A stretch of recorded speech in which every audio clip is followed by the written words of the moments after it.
की विशेषताएं और कर्ण को यह विजय धनुष कैसे मिला और यह अर्जुन के गांडीव धनुष से किस तरह श्रेष्ठ था। महारथी कर्ण द्वापर युग के महान योद्धाओं में से एक थे। महारथी कर्ण के पास एक अद्भुत और चमत्कारी धनुष था जिसका नाम विजय धनुष था। इस विजय धनुष को विश्वकर्मा ने भगवान शिव के लिए बनाया था। इसका प्रयोग सबसे पहले भगवान शिव ने ही किया था।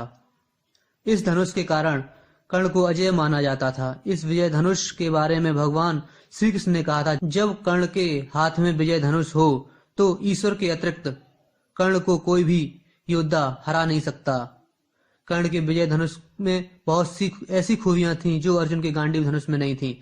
इसकी जो सबसे खास विशेषता थी वो ये थी कि इसे मंत्रों से इस प्रकार अभिमंत्रित किया गया था कि जिसके हाथ में यह धनुष होता था उसके चारों ओर एक अदृश्य सुरक्षा घेरा बना देता था, जिसे किसी भी अस्त्र शस्त्र से काटा नहीं जा सकता था।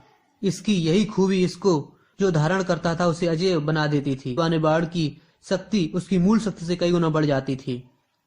इस धनुष की एक और विशेषता यह थी कि इसकी प्रत्यंचा को किसी भी अस्त्र या शस्त्र से काटा नहीं जा सकता था। इसी धनुष से भगवान शिव ने अपने पाशुपत्र को चलाकर तारकासुर के पुत्रों की नगरी त्रिपुरा को तहस नहस कर जला डाला था।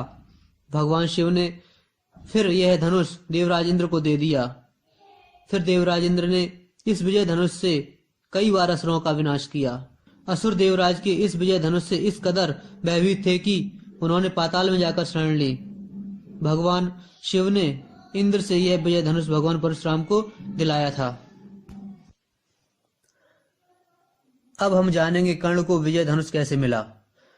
भगवान परशुराम के बहुत शिष्य थे, जिनमें भीष्म द्रोण जैसे शिष्य भी थे।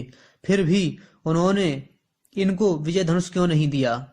आखिर कर्ण को ही क्यों दिया? महाभारत के कर्ण पर्व में लिखा है, जब भगवान परशुराम जी ने कर्ण को श्राप दिया तब कर्ण ने अपनी सारी कहानी अपने गुरु परशुराम जी को सुनाई।